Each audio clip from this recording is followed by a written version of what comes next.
Good morning everyone. आज हम अध्ययन करेंगे अध्याय 11 पांडवों की रक्षा। पांचों पांडव माता कुंती के साथ वारणावत के लिए चल पड़े। उनके हस्तिनापुर छोड़कर वारणावत जाने की खबर पाकर नगर के लोग उनके साथ हो लिए। बहुत दूर जाने के बाद युधिष्ठिर का कहा मानकर नगरवासियों को लौट जाना पड़ा। दुर्योधन के षड्यंत्र और उससे बचने का उपाय विदुर ने युधिष्ठिर को इस तरह गूढ़ भाषा यानी गुप्त भाषा में सिखा दिया था कि जिससे दूसरे लोग समझ न सकें। वारणावत के लोग पांडवों के आगमन की खबर पाकर बड़े खुश हुए और उनके वहां पहुंचने पर उन्होंने बड़े ठाठ से उनका स्वागत किया। जब तक लाख का भवन बनकर तैयार हुआ, पांडव दूसरे घरों में रहते रहे, जहां पुरोचन ने पहले से ही उनके ठहरने का प्रबंध कर रखा था। लाख का भवन बनकर तैयार हो गया तो पुरोचन उन्हें उसमें ले गया। भवन में प्रवेश करते ही युधिष्ठिर ने उसे खूब ध्यान से देखा। विदुर की बातें उन्हें याद थी। ध्यान से देखने पर युधिष्ठिर को पता चल गया कि यह घर जल्दी आग लगने वाली चीज़ों से बना हुआ है। युधिष्ठिर ने भीम को भी यह भेद बता दिया, पर साथ ही उसे सावधान करते हुए कहा, यद्यपि यह साफ मालूम हो गया है कि यह स्थान खतरनाक है, फिर भी हमें विचलित नहीं होना चाहिए। पुरोचन को इस बात का जरा भी पता न चले कि उसके षड्यंत्र का भेद हम पर खुल गया है। मौका पाकर हमें यहाँ से निकल भागना होगा, पर अभी हमें जल्दी से ऐसा कोई काम नहीं करना चाहिए जिससे शत्रु के मन में जरा भी संदेह पैदा होने की संभावना हो। युधिष्ठिर की इस सलाह को भीमसेन सहित सब भाइयों तथा कुंती ने मान लिया। वे उसी लाख के भवन में रहने लगे। इतने में विदुर का भेजा हुआ एक सुरंग बनाने वाला कारीगर वारणावत नगर में आ पहुंचा। उसने एक दिन पांडवों को अकेले में पाकर उन्हें अपना परिचय देते हुए कहा, आप लोगों की भलाई के लिए हस्तिनापुर से रवाना होते समय विदुर ने युधिष्ठिर से सांकेतिक भाषा में जो कुछ कहा था, वह बात मैं जानता हूँ। यही मेरे सच्चे मित्र होने का सबूत है। आप मुझ पर भरोसा रखें, मैं आप लोगों की रक्षा का प्रबंध करने के लिए आया हूँ। इसके बाद वह कारीगर महल में पहुँच गया और गुप्त रूप से कुछ दिनों में ही उसने एक सुरंग बना दी। इस रास्ते में पांडव महल के अंदर से नीचे ही नीचे चार दीवारी और गहरी खाई को लांघ कर सुरक्षित बेखटके बाहर निकल सकते थे। यह काम इतने गुप्त रूप से और इस खूबी से हुआ कि पुरोचन को अंत तक इस बात की खबर न होने पाई। पुरोचन ने लाख के भवन के द्वार पर ही अपने रहने के लिए स्थान बनवा लिया था। इस कारण पांडवों को भी सारी रात हथियार लेकर चौकन्ना रहना पड़ता था। एक दिन पुरोचन ने सोचा कि अब पांडवों का काम तमाम करने का समय आ गया है। समझदार युधिष्ठिर उसके रंग ढंग से ताड़ गए यानी पहचान गए कि वह क्या सोच रहा है। युधिष्ठिर की सलाह से माता कुंती ने उसी रात को एक बड़े भोज का प्रबंध किया। नगर के सभी लोगों को भोजन कराया गया। बड़ी धूमधाम रही, मानो कोई बड़ा उत्सव हो। खूब खा पीकर भवन के सब कर्मचारी गहरी नींद में सो गए। पुरोचन भी सो गया। आधी रात के समय भीमसेन ने भवन में कई जगह आग लगा दी और फिर पांचों भाई माता कुंती के साथ सुरंग के रास्ते अंधेरे में रास्ता टटोलते बाहर निकल गए।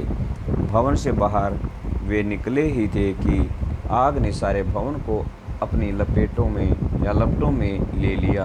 पुरोचन के रहने के मकान में भी आग लग गई। सारे नगर के लोग इकट्ठे हो गए और पांडव के भवन को भयंकर आग की भेंट होते हुए देखकर हाहाकार मचाने लगे। कौरवों के अत्याचार से जनता अक्षुब्ध हो उठी और तरह तरह से कौरवों की निंदा करने लगी। लोग क्रोध में अनाप शनाप बकने लगे, हाय तौबा मचाने लगे और उनके देखते देखते सारा भवन जलकर राख हो गया। पुरोचन का मकान और स्वयं पुरोचन भी आग की भेंट हो गया। वारणावत के लोगों ने तुरंत ही हस्तिनापुर में खबर पहुंचा दी कि पांडव जिस भवन में ठहराए गए थे वह जलकर राख हो गया है और भवन में कोई भी जीता नहीं बचा। धृतराष्ट्र और उसके बेटों ने पांडवों की मृत्यु पर बड़ा शोक मनाया। वे गंगा किनारे गए और पांडव तथा कुंती को जलांजलि दी। फिर सब मिलकर बड़े जोर जोर से रोते और विलाप करते हुए घर लौटे। परंतु दार्शनिक विदुर ने शोक को मन ही मन दबा लिया, अधिक शोक प्रदर्शन न किया। इसके अलावा विदुर को यह भी पक्का विश्वास था कि पांडव लाख के भवन से बचकर निकल गए होंगे। पितामह भीष्म तो मानव शोक के सागर ही में थे, पर उनको विदुर ने धीरज बंधाया और पांडवों के बचाव के लिए किए गए अपने सारे प्रबंध का हाल बताकर उन्हें चिंता मुक्त कर दिया। लाख के घर को जलता हुआ छोड़कर पांचों भाई माता कुंती के साथ बच निकले और जंगल में पहुंच गए। जंगल में पहुंचने पर भीमसेन ने देखा कि रात भर जगे होने तथा चिंता और भय से पीड़ित होने के कारण चारों भाई बहुत थके हुए हैं। माता कुंती की दशा तो बड़ी ही दयनीय थी, बेचारी थक कर चूर हो गई थी। सो महाबली भीम ने माता को उठाकर अपने कंधे पर बैठा लिया और नकुल एवं सहदेव को कमर पर ले लिया। युधिष्ठिर और अर्जुन को दोनों हाथों से पकड़ लिया और वह उस जंगली रास्ते से में उन्मुक्त हाथी के समान झाड़ झंखाड़ और पेड़ पौधों को इधर उधर हटाता व रौंदता हुआ तेजी से चलने लगा। जब वे सब गंगा के किनारे पहुँचे तो वहाँ विदुर की भेजी हुई एक नाव मिली। युधिष्ठिर ने मल्लाह से सांकेतिक प्रश्न करके जांच लिया कि वह मित्र है। वे लोग अगले दिन शाम होने तक चलते ही रहे ताकि किसी सुरक्षित स्थान पर पहुंच जाएं। सूरज डूब गया और रात पहुंच रही थी। चारों तरफ अंधेरा छा गया। कुंती और पांडव एक तो थकावट के मारे चूर हो रहे थे, ऊपर से प्यास और नींद भी उन्हें सताने लगी। चक्कर सा आने लगा। एक कदम भी आगे बढ़ना असंभव हो गया। भीम के सिवाय और सब भाई वहीं जमीन पर बैठ गए। कुंती से तो बैठा भी नहीं गया। वह दीन भाव से बोली, यानी दया भरी आवाज़ से बोली, मैं तो प्यास से मरी जा रही हूँ, अब मुझसे बिल्कुल चला नहीं जाता। धृतराष्ट्र के बेटे चाहे तो भले ही मुझे यहाँ से उठा ले जाएं, मैं तो यहीं पड़ी रहूँगी। यह कहकर कुंती वहीं जमीन पर गिरकर बेहोश हो गई। माता और भाइयों का यह हाल देखकर अक्षोभ के मारे यानी दुख के मारे भीमसेन का हृदय दग्ध हो उठा। वह उस भयानक जंगल में बेधड़क घुस गया और इधर उधर घूम घाम कर उसने एक जलाशय का पता लगा ही लिया। उसने पानी लाकर माता व भाइयों की प्यास बुझाई। पानी पीकर चारों भाई और माता कुंती ऐसे सोए कि उन्हें अपनी सूध बूझ तक न रही। अकेला भीमसेन मन ही मन कुछ सोचता हुआ चिंतित भाव से बैठा रहा। पांचों भाई माता कुंती को लिए अनेक विघ्न बाधाओं का सामना करते और बड़ी मुसीबतें झेलते हुए उस जंगली रास्ते में आगे बढ़ते ही चले गए। वे कभी माता को उठाकर तेज चलते, कभी थके मांदे बैठ जाते, कभी एक दूसरे से होड़ लगाकर रास्ता पार करते। वे ब्रह्मचारियों का वेश धारकर एक चक्रा नगरी में जाकर एक ब्राह्मण के घर में रहने लगे। माता कुंती के साथ पांचों पांडव एक चक्रा नगरी में भिक्षा मांगकर अपनी गुजर करके दिन बिताने लगे।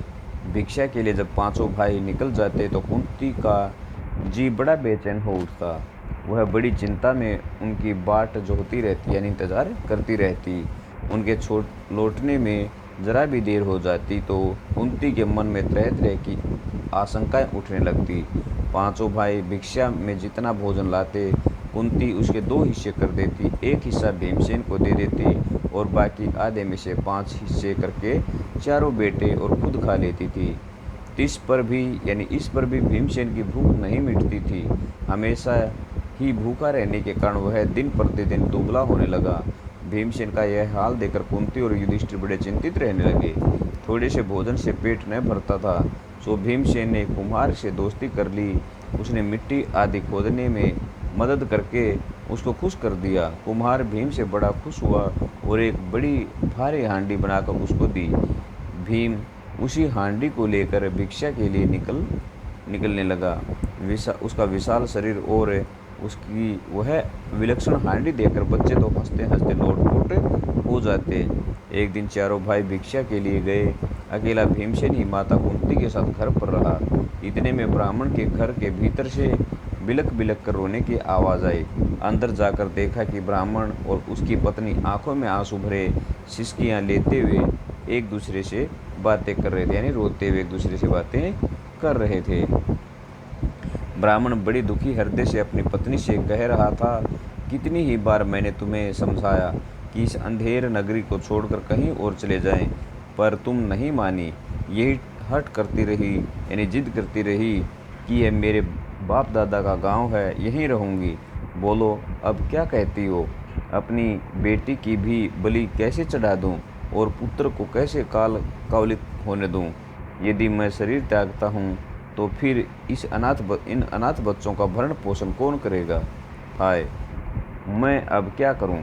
और कुछ करने से तो अच्छा उपाय यह है कि सभी एक साथ मौत को गले लगा लें, यही अच्छा होगा। कहते कहते ब्राह्मण सिसक सिसक कर रो पड़ा।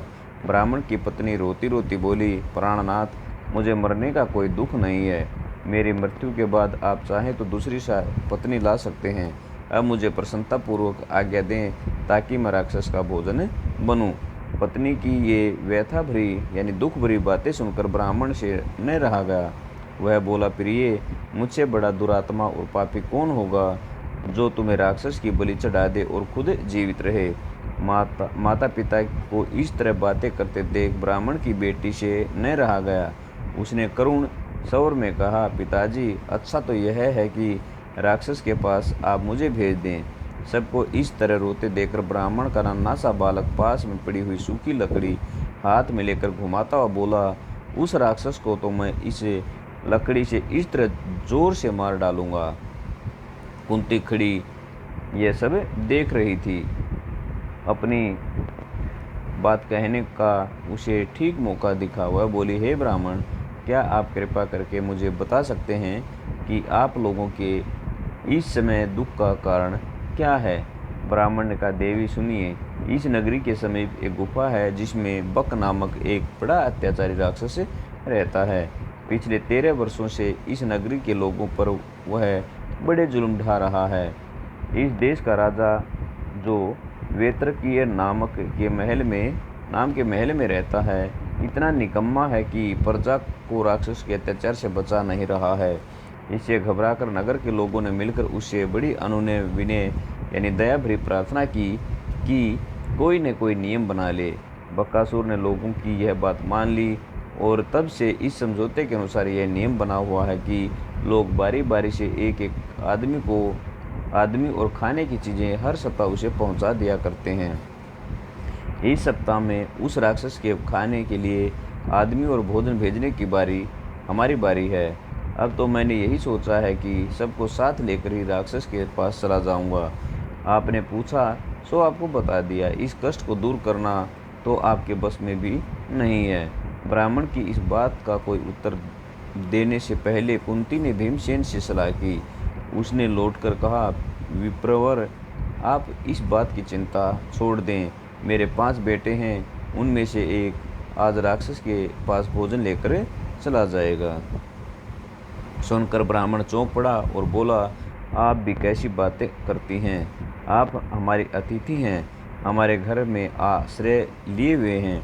आपके बेटे को मौत के मुंह में मैं भेज दूं, यह कहाँ का न्याय है? मुझसे यह नहीं हो सकता। कुंती को डर था कि यदि यह बात फैल गई तो दुर्योधन और उसके साथियों को पता लग जाएगा कि पांडव एक चक्रा नगरी में छिपे हुए हैं। इसलिए उसने ब्राह्मण से इस बात को गुप्त रखने का आग्रह किया था। कुंती ने जब भीमसेन को बताया कि उसे बकासुर के पास भोजन सामग्री लेकर जाना होगा तो युधिष्ठिर खिज उठे और बोले, यह तुम कैसा दुस्साहस करने चली हो माँ? युधिष्ठिर की इन कड़ी बातों का उत्तर देते हुए कुंती बोली, बेटा युधिष्ठिर, इस ब्राह्मण के घर हमने कई दिन आराम से बिताए हैं। जब इन पर विपदा पड़ी है यानी मुसीबत आई है तो मनुष्य होने के नाते हमें उनका बदला चुकाना ही चाहिए। मैं बेटा भीम की शक्ति और बल से अच्छी तरह परिचित हूँ, तुम इस बात की चिंता मत करो। जो हमें वारणावत से यहाँ तक उठा लाया, जिसने हिडिंब का वध किया, उस भीम के बारे में मुझे न तो कोई डर है न चिंता। भीम बकासुर के पास भेजना हमारा कर्तव्य है। इसके बाद नियम के अनुसार नगर के लोग खाने पीने की चीज़ें गाड़ी में रख कर ले आए। भीमसेन उछलकर गाड़ी में बैठ गया। शहर के लोग भी बाजे बजाते हुए कुछ दूर तक उसके पीछे पीछे चले। एक निश्चित स्थान पर लोग रुक गए और अकेला भीम गाड़ी दौड़ाता हुआ आगे गया। उधर राक्षस मारे भूख के तड़प रहा था। जब बहुत देर हो गई तो बड़े क्रोध के साथ वह गुफा के बाहर आया। देखता क्या है कि एक मोटा सा मनुष्य बड़े आराम से बैठा हुआ भोजन कर रहा है। यह देखकर बकासुर की आंखें क्रोध से एकदम लाल हो उठी। इतने में भीमसेन की भी निगाह उस पर पड़ी। उसने हंसते हुए उसका नाम लेकर पुकारा। भीमसेन की यह ढिठाई देखकर राक्षस गुस्से में भर गया और तेजी से भीमसेन पर झपटा। भीमसेन ने बकासुर को अपनी ओर आते देखा तो उसने उसकी तरफ पीठ फेर ली और कुछ भी परवाह न करके खाने में ही लगा रहा। खाली हाथों काम न बनते देखकर राक्षस ने एक बड़ा सा पेड़ जड़ से उखाड़ लिया और उसे भीम पर दे मारा, परंतु भीमसेन ने बाएं हाथ पर उसे रोक लिया। दोनों में भयानक मुठभेड़ हुई। भीमसेन ने बकासुर को ठोकरें मार कर गिरा दिया और कहा, दुष्ट राक्षस, जरा विश्राम तो करने दे। थोड़ी देर सुस्ताकर भीम ने फिर कहा, अच्छा अब उठो। बकासुर उठकर भीम के साथ लड़ने लगा। भीमसेन ने अपनी उसको ठोकरें लगाकर फिर गिरा दिया। इस तरह बार बार पछाड़ खाने पर भी राक्षस उठकर भिड़ जाता था। आखिर भीम ने उसे मुंह के बल गिरा दिया और उसकी पीठ पर घुटनों को मार देकर उसकी रीढ़ तोड़ डाली। राक्षस पीड़ा के मारे चीख उठा और उसके प्राण पखेरु उड़ गए, यानी वह मारा गया। भीमसेन उसकी लाश को घसीट लाया और उसे नगर की फाटक पर जाकर पटक दिया। फिर उसने घर जाकर माँ को सारा हाल बताया। तो ये हमारा लेसन था जिसमें हमने पढ़ा बकासुर वध, और कल हम पढ़ेंगे द्रौपदी स्वयंवर। धन्यवाद। आपका दिन मंगलमय हो।